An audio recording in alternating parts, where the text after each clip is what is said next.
जैसे फेज़र है। फेज़र के अंदर हम बेसिक अप्रोच के है कि पार्टिकल सर्कल के अंदर घूम रहा है, हमने उसका कंपोनेंट लिया तो जो उसकी शेडो होगी वो एस एच एम परफॉर्म कर रही होगी। तो जो ये एस एच एम है इसकी स्टडी करनी होती है। तो इसके अंदर क्वेश्चन क्या है कि जैसे नॉर्मल तो हम बता ही सकते हैं कि इतनी एंगुलर वेलोसिटी, टाइम कितना लगेगा, एंगल निकाल के साइन इनवर्स अपन, जैसे मान लो कि पूछा है कि ए से a/2 कितना टाइम लगेगा, तो हम यूँ देख सकते हैं कि ए जो है, ए के ऊपर एंगल कितना है 90 डिग्री, ए बाई टू के ऊपर अब डिपेंड करता है a/2 आ रहा है जा रहा है, एम्पलीट्यूड से a/2 जा रहा है इस तरफ तो कोई दिक्कत नहीं, लेकिन ओरिजिन से जा रहा है तो अलग वैल्यू आएगी। क्यों? क्योंकि एक केस के अंदर यहाँ से यहाँ एंगल अलग होगा, यहाँ से एंगल होगा, तो डिस्टेंस सेम है लेकिन स्पीड अलग अलग है, इसलिए टाइम भी अलग अलग है। तो अगर हम वो देखें एम्पलीट्यूड मैक्सिमम एक्सट्रीम से लेके a/2 तक, तो a/2 का मतलब हो गया कि जो साइन थीटा वो 1/2 है। तो 1/2 साइन थीटा किस में होता है 30 डिग्री के अंदर, तो 90 इधर है, 30 तक इसको जाना है, डिफरेंस 60 डिग्री है, 60 डिग्री चलना है, और इसकी एंगुलर वेलोसिटी है ओमेगा, तो 60/ओमेगा ये आ गया मेरा टाइम। इतना टाइम लगेगा इसको यहाँ से यहाँ जाने के लिए। तो ये टाइम वाले क्वेश्चन इससे हो सकते हैं।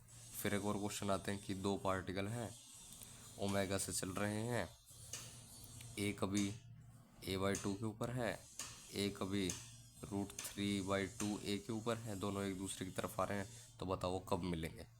तो इसका यूँ देख सकते हैं कि यही फेज़र डायग्राम ले लो, इसी फेज़र डायग्राम के अंदर ये जो ऊपर हमारा a/2 डिस्टेंस है,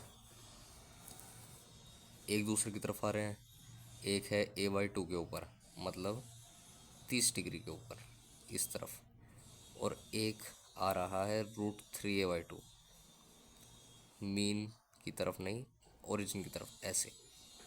तो हम ऐसे देख सकते हैं इनको, ये है a/2 तो ये हो गया 30 डिग्री, ये है √3a/2 ये हो गया 60 डिग्री।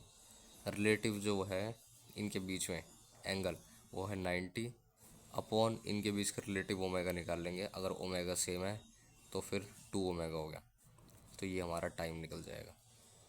तो इससे भी हम निकाल सकते हैं ये कब मिल जाएंगे।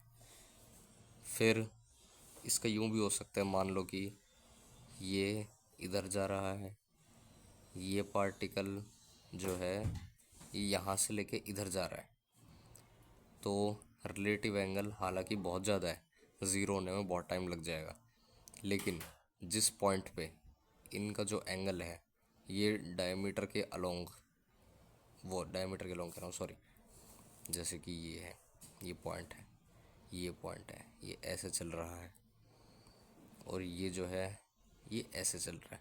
तो थोड़ी देर पहले ये पीछा था, ये पीछे थे, इसके पीछे जा रहे थे, लेकिन सर्कल में देखने में लग रहा है कि ये दूर दूर है, लेकिन ऑन ग्राउंड जो चीज़ें हो रही होगी वो यूँ हो रही होगी कि ये जो है एक्सट्रीम से इस तरफ आ रहा था, इस तरफ आ रहा था, ये मीन से इस तरफ जा रहा था, तो ये आपस में इधर कहीं टकराएंगे।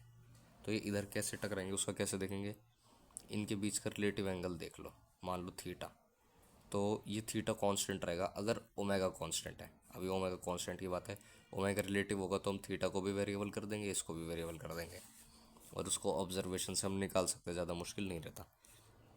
तो जिस इंस्टेंट के ऊपर इनका जो ये लाइन जॉइनिंग है कॉर्ड, ये कॉर्ड परपेंडिकुलर हो गए तो इस परपेंडिकुलर कंपोनेंट ज़ीरो हो जाएगा, मतलब ये दोनों एक ही लाइन के अंदर है, यानी ये मीट कर जाएंगे। या फिर इसको यूँ भी देख सकते हैं कि इनके बीच का जो एंगल है, जब इन एंगल का बाइसेक्टर जो है वो पैरेलल हो जाएगा इसके ग्राउंड के, या हॉरिजॉन्टल हो जाएगा, तब ज़ीरो हो जाएगा। मतलब अलग अलग तरीके हैं देखने के एक ही चीज़ को, तो ये डिपेंड करता है कि हम कैसे क्या देख रहे हैं। अगर इसकी 2 ओमेगा है, इसकी ओमेगा है, तो इसकी हम स्पीड निकाल लेंगे, फिर वापस से वर्टिकल हॉरिजॉन्टल वाला केस लगा देंगे। मतलब फेज़र से क्वेश्चन काफ़ी ज़्यादा आसान हो जाते हैं। तो फेज़र यूज़ करने बजाय कि ये इक्वेशन सॉल्व करने के, ω t +2ω+5 = sin इनवर्स ये वो, इनकी बजाय फेज़र की तरफ जाओ, क्वेश्चन जल्दी हो जाएगा।